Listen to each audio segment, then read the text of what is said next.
Domingo, donde nos contaba esta tarde que fue reconocida como maestra en diferentes ocasiones. Entre algunos detalles de la vida de Minú, queremos decir, bueno, como política, el 21 de mayo del 2014 anunció su renuncia al Partido de la Liberación Dominicana, pero antes debo decir que fue diputada al Congreso Nacional por 3 periodos y luego pues corta esa parte y funda el nuevo partido Opción Democrática. Entre los detalles simpáticos de su vida que quiero destacar, tiene 2 hijos, Camila Minerva y Manuel Aurelio. Dice que Manuel Aurelio es más alto que ella, tiene más de 6 pies. Bueno, Minú, nos retratamos hoy, todas éramos más pequeñas, yo sobre todo. Una anécdota jocosa que nos contaba Minú esta tarde es que de niña era tranquila y adolescente, tranquila y amante de la lectura, igual que su madre, lo cual preocupaba a su abuela, doña Chea, quien quería que ella fuese más alborotadora y menos lectora, ¿verdad? El camino de la lectura, como le digo siempre a mis estudiantes, nos lleva por camino de la conciencia, y eso preocupaba a su abuela. Decía, va a salir igual que la madre, ahí está leyendo. Pero bueno, Minú también era rebelde y a veces la castigaban por su rebeldía. Es interesante escucharla hablar de su vida con su abuela, con su mamá bebé. De verdad que una mujer extraordinaria que tenemos la dicha de poder escuchar esta noche en esta conferencia magistral Mujer, Violencia en Estado. Con ella les dejo.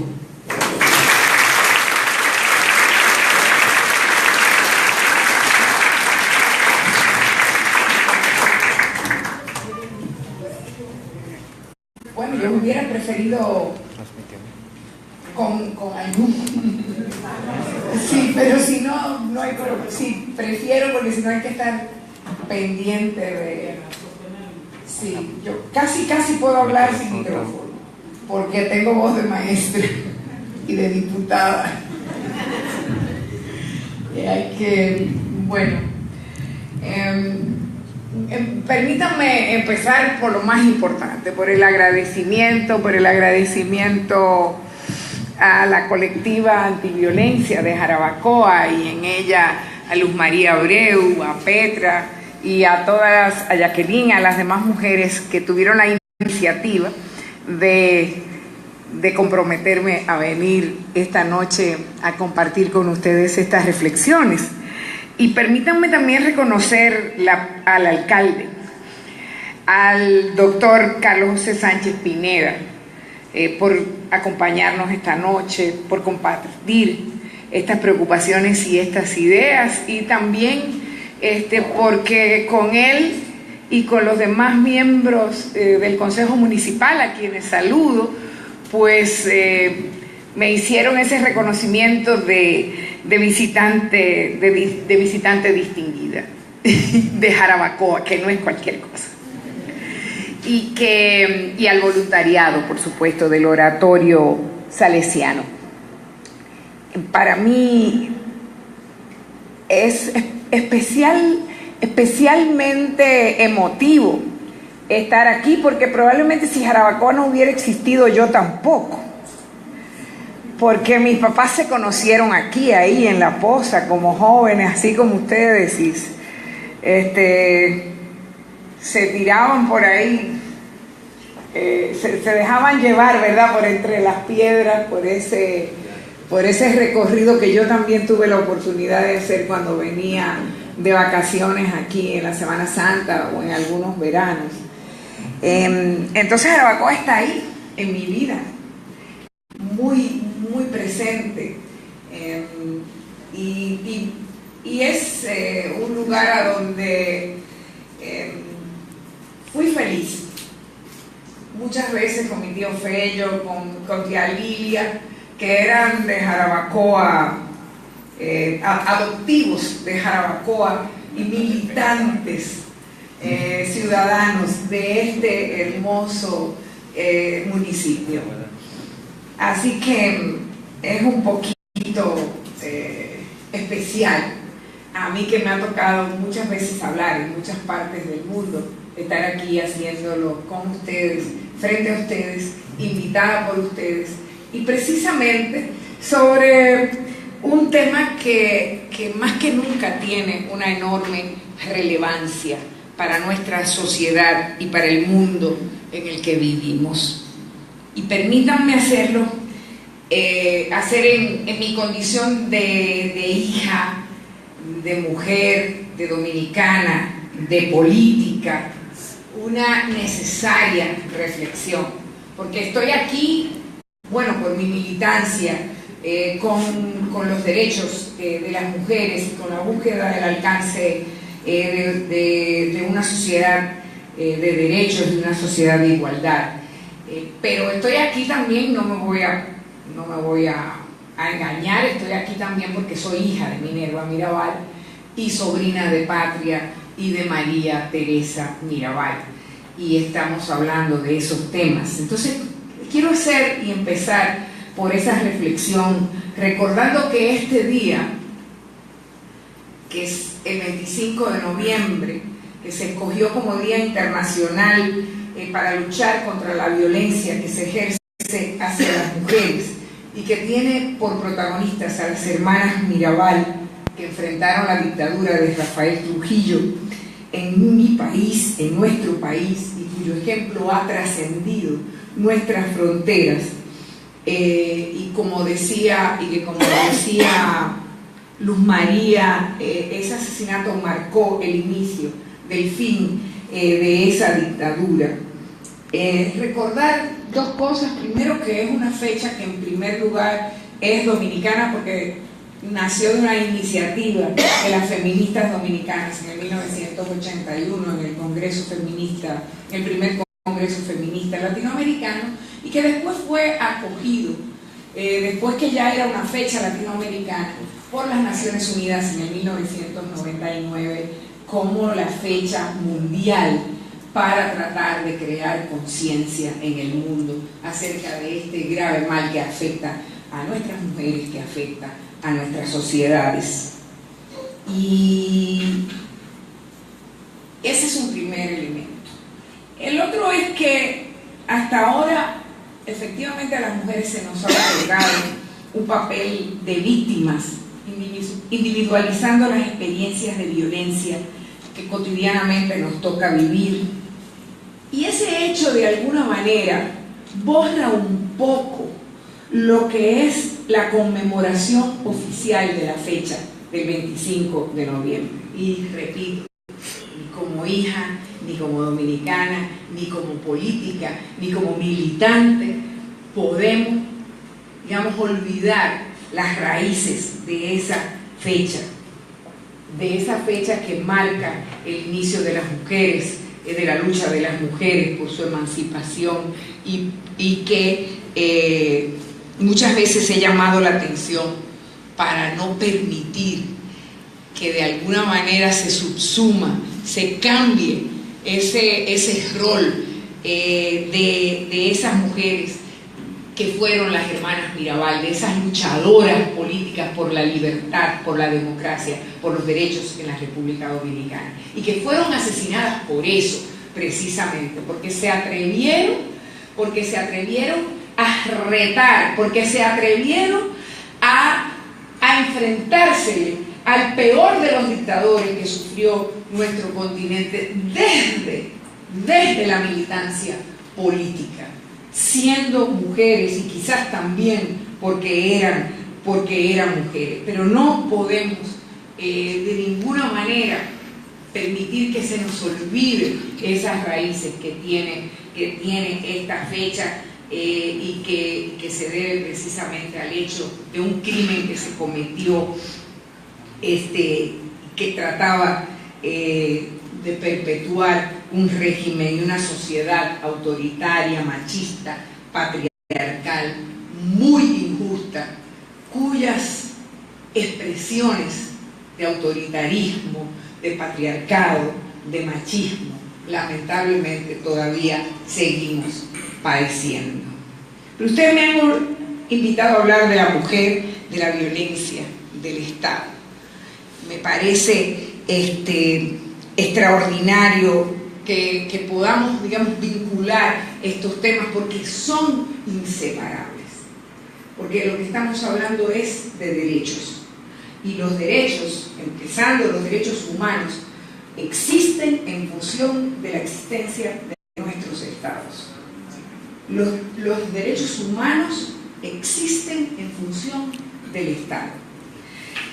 Entonces, dicho eso, quisiera empezar hablando de la violencia y recordando a una gran feminista latinoamericana, a Marcela Lagarde, que señalaba que toda la vida de las mujeres, desde la infancia hasta la vejez, está ensombrecida por la violencia, ya sea como amenaza o como realidad.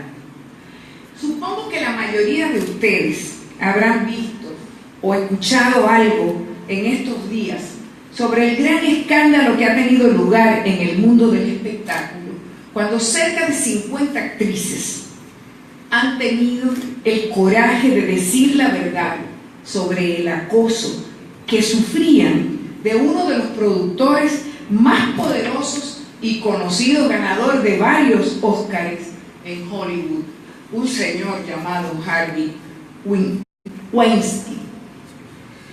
Sobre ese hecho destacaba hace unos días Michael Moore, el famoso director de cine norteamericano, muy comprometido además con los derechos de las mujeres y con los derechos de los seres humanos en términos generales, que la investigación que hizo el New York Times sobre el comportamiento repugnable y aborrecible de Harvey Weinstein es un profundo momento cultural, social y político que podría encender un cambio histórico en nuestra sociedad,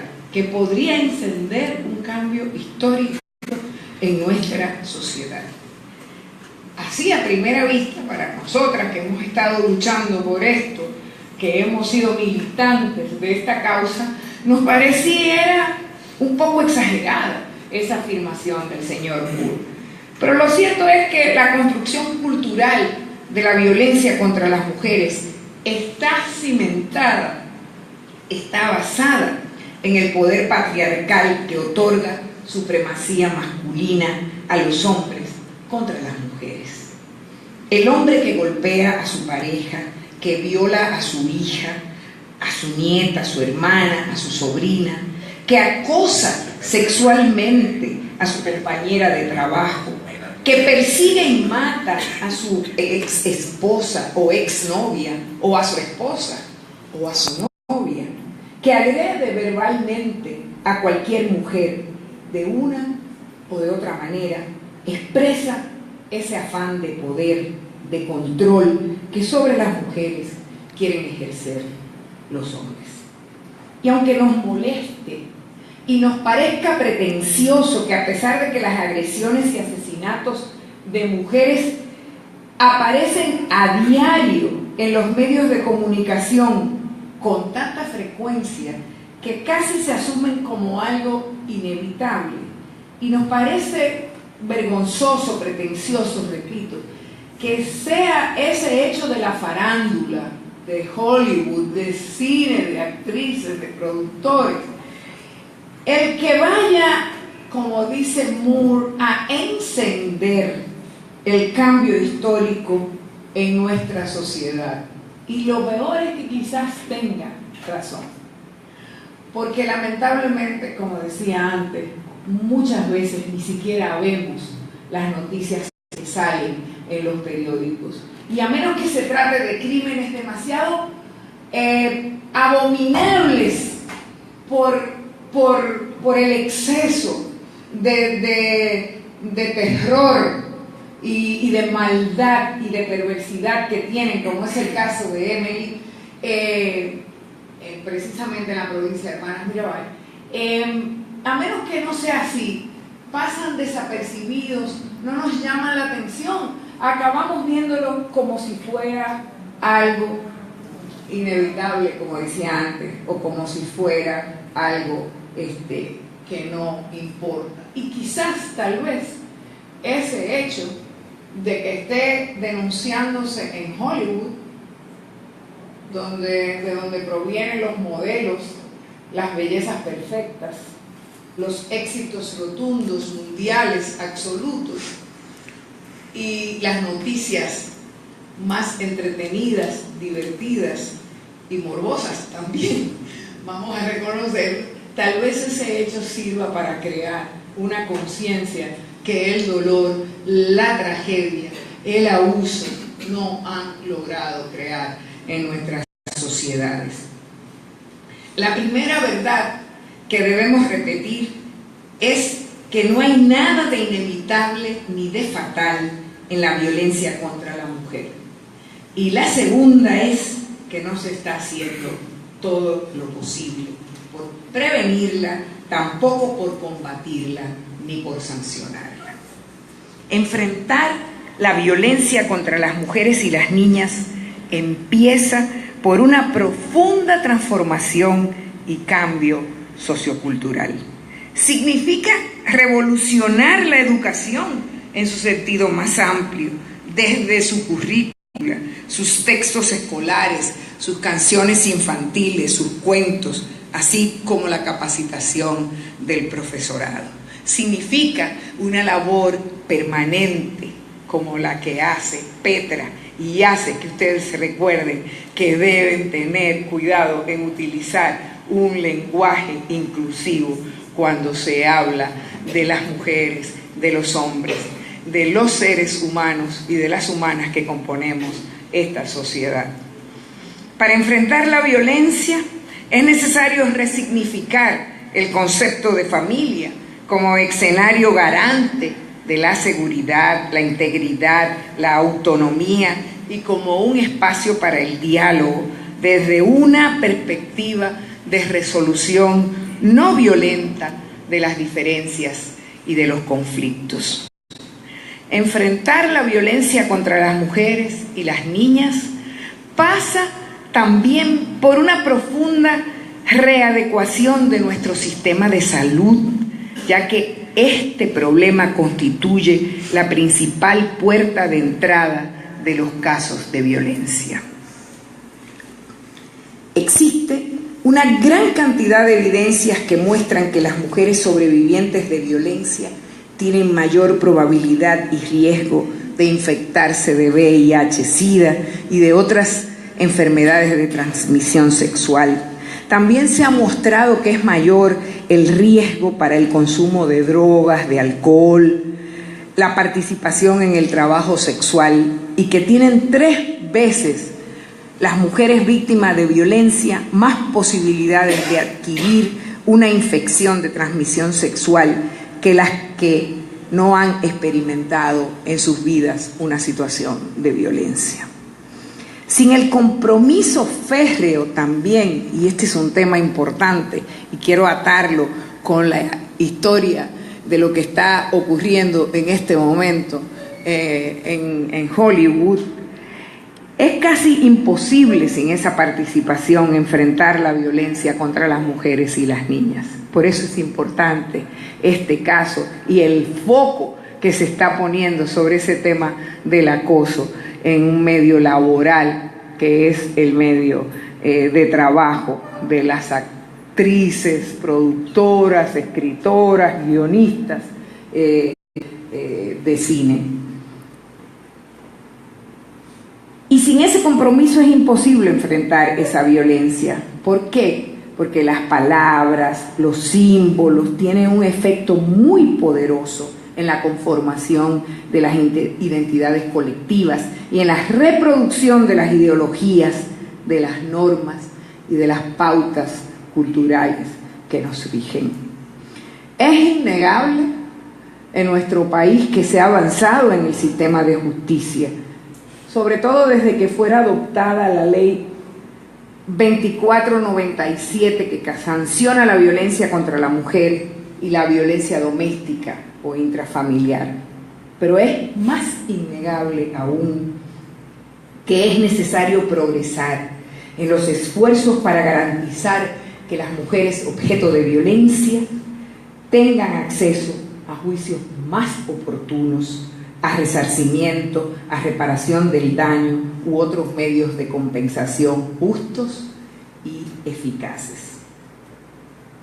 La mayor parte de esas mujeres y esas niñas muertas han sido mujeres de paz, es decir, no estaban incorporadas o involucradas en hechos delictivos, no estaban haciendo ninguna cosa fuera de la ley, eran mujeres comunes y corrientes, jóvenes estudiantes como muchas de ustedes esta noche aquí, comerciantes como muchas también que he tenido la posibilidad de conversar hoy también aquí, trabajadoras, pobres, obreras, niñas en edad escolar y también ancianas que vivían solas en sus casas, pertenecientes a todas las clases sociales y provenientes de todas las provincias de nuestro país.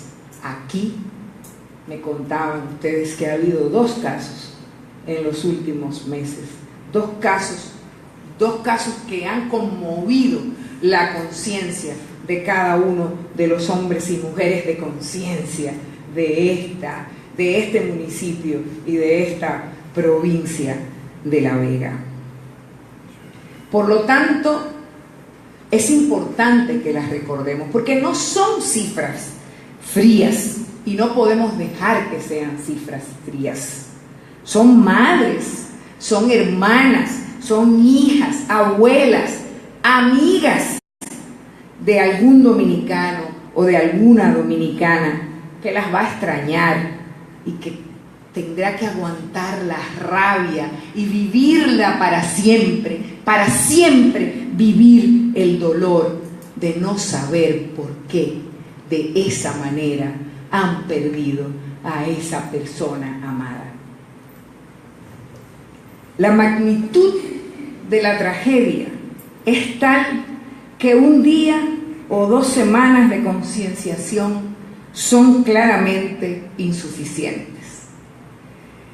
Tenemos por delante un trabajo de transformación social intenso y cotidiano en todas y cada una de las esferas de la vida en la que nos movemos. Un trabajo que debe constituirse en una gran demostración de que estamos hartas de que nos sigan maltratando, abusando, acosando y matando. Los feminicidios son la expresión más brutal de la cadena de machismo que genera esta sociedad y son la máxima demostración de que un nuevo sistema político y social es necesario. Estamos ante la necesidad de una gran campaña de 365 días de activismo para erradicar la violencia contra las mujeres y las niñas, porque no son suficientes las buenas intenciones de apoyo a las víctimas. Eso no basta. Una campaña permanente que involucre también a los hombres para que dejen de ser testigos pasivos, para que asuman la responsabilidad de no acusar cuando son testigos o conocen algún caso de violencia en su entorno, de no burlarse como lo hacen con tanta frecuencia cuando alguna mujer cuenta sus historias de maltrato, o de no creerlo, de ponerlo en duda, o de culpar a las propias mujeres. No, es que la mató porque es que ella salía con una minifalda muy corta. O sea, yo he escuchado muchas veces expresiones como esas, y ese tipo de expresiones no deben ocurrir, no las debe decir nunca ningún hombre, como no debe decir que la mató porque le fue infiel tampoco, ¿verdad?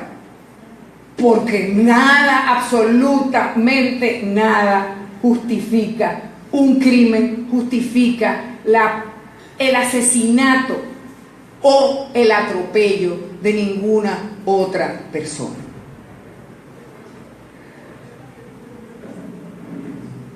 Ese es el gran reto ante el que estamos.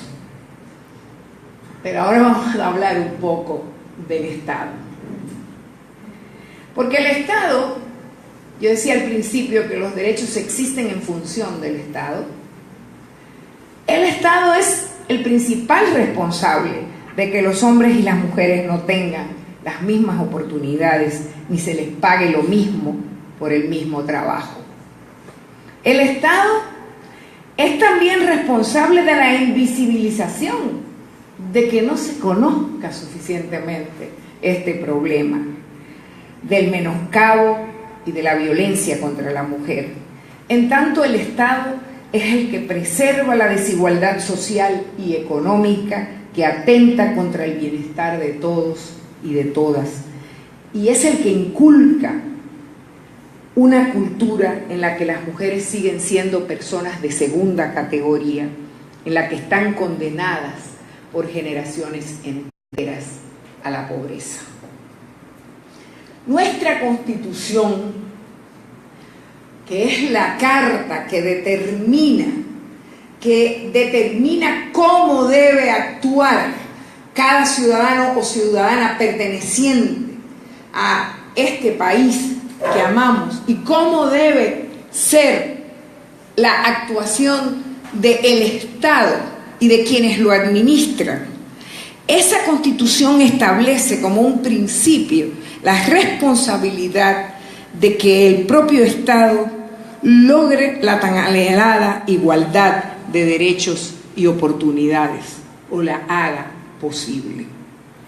Para dar cumplimiento a ese mandato que consagra el derecho a la igualdad y que está contenido en el artículo 39 de la Constitución, se indica que el Estado debe promover las condiciones jurídicas y administrativas para que la igualdad en la participación sea real y efectiva, y que adoptará medidas para prevenir y combatir la discriminación, la marginalidad, la vulnerabilidad y la exclusión.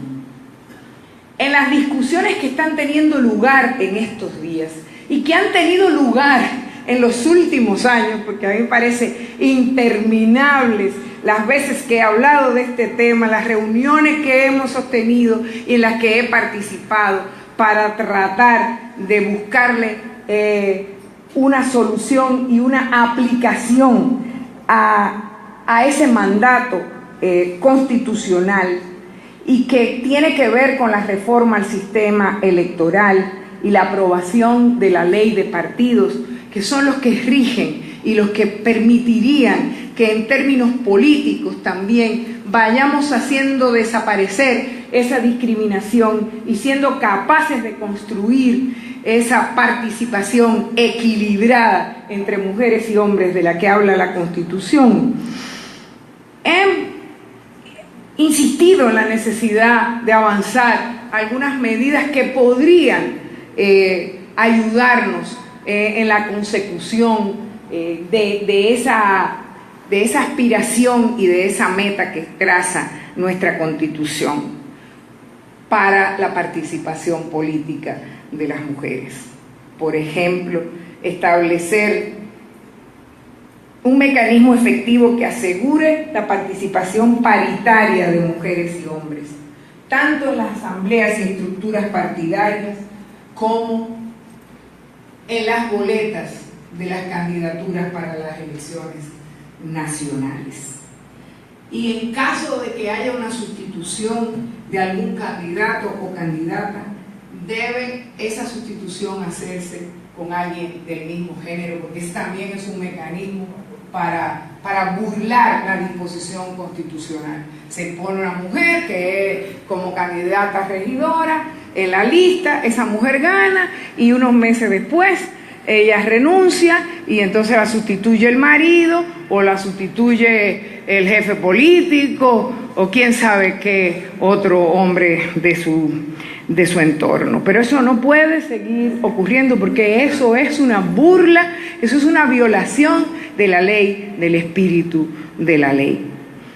Hay que instituir mecanismos que garanticen la democracia interna y la igualdad y equidad de género en todos los niveles de las estructuras organizativas de los partidos. y en ningún caso a lo interno de los partidos. Esas cuotas pueden ser menores que el porcentaje que establece la ley a nivel nacional. Hablábamos antes del lenguaje inclusivo o el lenguaje de género, como se le llama, y que también es motivo de muchas burlas. Cada vez que insistimos en que el lenguaje nos visibilice, nos haga presentes, entonces se empiezan a sacar unas reglas de la Real Academia de la Lengua que son, independientemente de que la Real Academia de la Lengua todos sabemos que es bien machista también, no solamente en su composición, sino en lo conservador de su pensamiento. Pero para eso es muy buena, pero para que usemos bien esta nuestra hermosa patria que es la lengua, entonces no es tan importante la academia.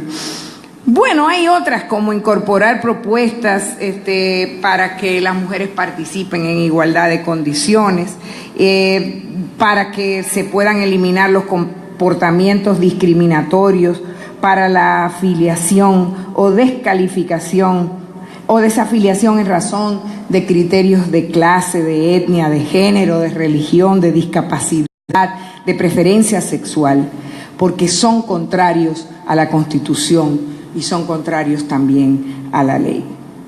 También hemos venido señalando desde hace tiempo la urgencia de un cambio de las políticas de un Estado que se conforma, que se recuesta en la tranquilidad de la celebración de las fechas señaladas, del 25 de noviembre, del 8 de marzo, y se acabó. En la puesta de lacito blanco, de lacito naranja, de cualquier color que sea, creemos que haciendo eso ya se está cumpliendo. Nuestras autoridades creen que con eso están cumpliendo con su responsabilidad y que se acomoda también, reconozcámoslo, en los reportajes de los medios de comunicación, lo cual les sirve para obviar la responsabilidad que tienen. Las voces nuestras han venido señalando desde hace tiempo la necesidad de reformas profundas en el Estado para que pueda prevenir, atender y sancionar de manera eficaz y efectiva los casos de violencia contra la mujer. ¿Y dónde, les pregunto, dónde se expresa el compromiso y la responsabilidad del gobierno con una política de Estado que permita atender en forma efectiva e integral la violencia contra las mujeres, la violencia intrafamiliar, especialmente en el caso de las que sufren más pobreza? ¿Dónde se expresa ese compromiso? Se expresa en el documento más político con que cuenta nuestro país. ¿Y ustedes saben cuál es ese documento? Pues nada más y nada menos que el presupuesto nacional.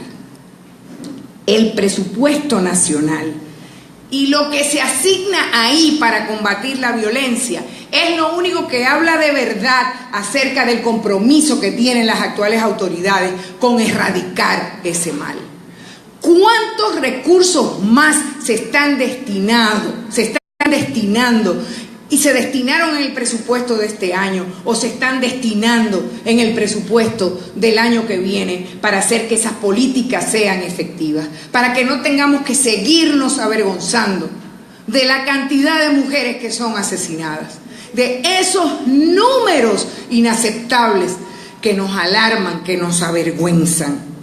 Es ahí donde se expresan, en ese presupuesto. Está muy claro que el Estado no recoge las denuncias ni sanciona en forma adecuada en una gran cantidad de casos la violencia. Para muestra basta un botón que fue puesto ayer. La Procuraduría General de la República, con bombos y platillos, anunció, no sé por cuánta vez, porque yo misma he participado en muchos de esos actos en que se anuncian esos planes, un nuevo plan para erradicar la violencia contra las mujeres. Los datos que anunció el procurador son elocuentes en cuanto a la gravedad e inmovilidad de lo que pasa. No solo con los más de 80 mal contados feminicidios que llevamos en este año. Habla el cuadro de 6.441 delitos sexuales, 9.150 denuncias de género, denuncias de violencia de género, 55.273 de violencia intrafamiliar, lo que hace en total 70.000 en este paísito, 70.864 denuncias, que son las que llegan allá. Todos y todas sabemos que son mucho menos que las que se quedan sin denunciar, y que las que se subregistran y se anuncian o se toman o se registran de otra manera. Pero lo más aterrador de esos datos es que evidencian que la prevención, que las políticas públicas del Estado dominicano han fracasado. Porque si revisamos para atrás los números de otros años, nos vamos a encontrar en que no hay un impacto real en la disminución de esas cifras dolorosas, inaceptables, alarmantes, como decía antes. ¿Por qué lo digo? Porque en ese cuadro que presentó la Procuraduría falta algo muy importante, que es el que habla de la efectividad de esas políticas, y es la sanción. No se menciona la sanción ahí, solamente se mencionan las víctimas, es decir, seguimos victimizando a las víctimas, enfocándolo solo desde el punto de vista de las víctimas. Pero precisamente la sanción es lo que no debe faltar en esos informes, porque eso es lo que habla de lo que se está haciendo. En ese informe no puede faltar cuántas condenas ha habido en la República Dominicana en este año. ¿Cuántos perpetradores guardan prisión? ¿Cuántos? ¿Quién sabe cuántos perpetradores guardan prisión en la República Dominicana? ¿Cuántos perpetradores han sido sancionados por la ley en un juicio justo? ¿Cuántos? ¿Cuántos multados hay por las denuncias y delitos cometidos? Nada, cero información al respecto.